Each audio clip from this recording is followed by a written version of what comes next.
తెలుగు రాష్ట్రాల్లో 450కి పైగా రోబోటిక్ సర్జరీలు సక్సెస్ఫుల్ గా చేసిన ఘనత మణిపాల్ హాస్పిటల్దే.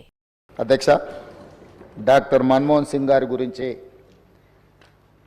ఈ దేశంలో ప్రతి యువకుడికి, ప్రతి రైతుకు, ప్రతి పేదవాడికి మనం ప్రత్యేకంగా చెప్పవలసిన అవసరం లేదు.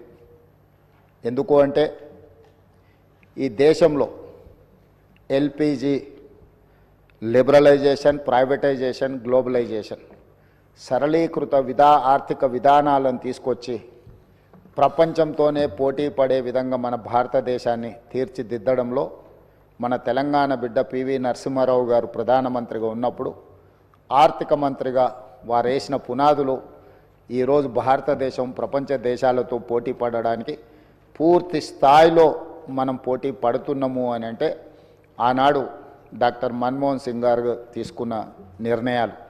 అదేవిధంగా అధ్యక్ష, ఈరోజు ప్రపంచమే గర్వించదగ్గ ఆర్థికవేత్త, ఈ ఆర్థికవేత్త ఈ దేశం కోల్పోవడం అనేది మనకు తీరని లోటు.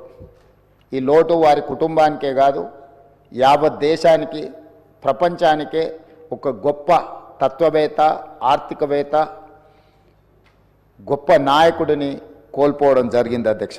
అధ్యక్ష, నీతి నిజాయితీకి నిబద్ధత అని ఒకవేళ ఎవరినైనా ఉదాహరించాల్సి వస్తే, రోల్ మోడల్గా ఎవరినైనా మనం తీసుకోవాల్సి వస్తే ఈ తరంలో డాక్టర్ మన్మోహన్ సింగ్ గారితో పోటీ పడే వాళ్ళే లేరు అని చెప్పి ఈ సభ ద్వారా నేను తెలియజేయదలుచుకున్నాను. చాలామంది వారు మౌనంగా ఉంటారనో, మౌనముని అని, యాక్సిడెంటల్ ప్రైమ్ మినిస్టర్ అని రకరకాలుగా మీడియాలో కానీ విమర్శకులు విమర్శించిన వారు ఎప్పుడు కూడా వారి సహనాన్ని కోల్పోకుండా పనినే ధ్యాసగా, పని చేయడమే తన జీవిత లక్ష్యంగా ఈ దేశ ప్రజలను ఆర్థికంగా, సామాజికంగా బలోపేతం చేయడము, వాళ్ళ కోసమే తన జీవితాన్ని అంకితం చేసిన గొప్ప మహనీయుడు డాక్టర్ మన్మోహన్ సింగ్ గారు. విమర్శలను సైతం వారు విమర్శించలేని పరిస్థితులు కల్పించి వారు ఒక గొప్ప నాయకుడిగా వారు రాణించారు. ఈ తరం ఎవరినైనా ఆర్థిక విషయాలలో కానీ, రాజకీయపరమైన అంశాలలో కానీ ఎవరినైనా ఆదర్శంగా తీసుకోవాలి అని అంటే మొదటి స్థానంలో ముందు వరుసలో ఉండేది డాక్టర్ మన్మోహన్ సింగ్ గారు. అధ్యక్ష, అదేవిధంగా వారి నిరాడంబరత అంటే ఒక దేశ ప్రధానమంత్రిగా 10 సంవత్సరాలు పనిచేసిన వ్యక్తి ఎంత నిరాడంబరంగా, ఎందుకంటే పార్లమెంట్లో వారితో పాటు వారు రాజ్యసభలో ఉన్నప్పుడు లోక్సభలో మేము ఉన్నాం.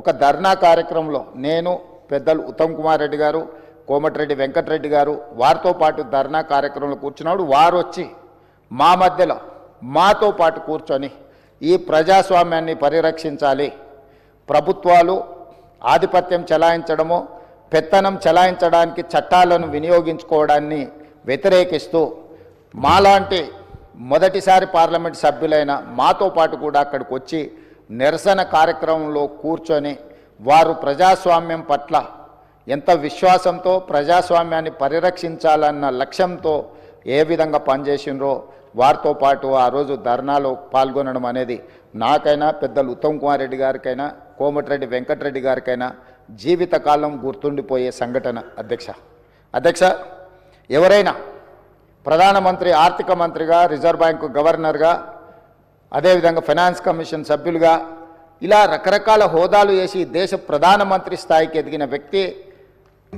పార్లమెంట్ ప్రజాస్వామ్యాన్ని కాపాడాలన్న ఆలోచనతోని నిరసన కార్యక్రమంలో పాల్గొని అందరి సహచర పార్లమెంట్ సభ్యులతో నిరసనలో పాల్గొనడం అనేది వారి నిరాడంబరత, వారికి ప్రజాస్వామ్యం పట్ల ఉన్న విశ్వాసం, నమ్మకానికి మనము ఆ అంశాన్ని ఉదాహరించుకోవచ్చు.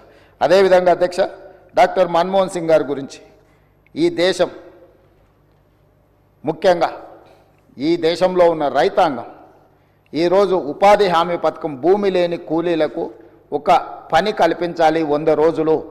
ఆ 100 రోజుల పని ద్వారా పేదలకు ఆహార భద్రత కల్పించవచ్చు అన్న గొప్ప లక్ష్యంతో ఉమ్మడి రాష్ట్రంలో అనంతపూర్లో, అదేవిధంగా తెలంగాణ రాష్ట్రంలో మహబూబ్ నగర్లో ఈ కార్యక్రమాన్ని దేశానికే అంకితం చేయడం జరిగింది.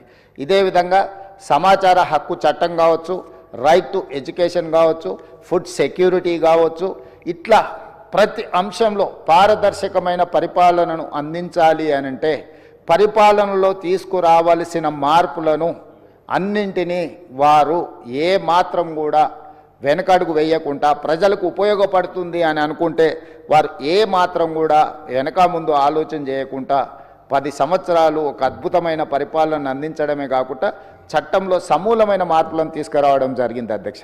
సుమన్ టీవీలో మీ పర్సనల్ అండ్ బిజినెస్ ప్రమోషన్స్ కోసం కింది నెంబర్కి కాంటాక్ట్ చేయండి.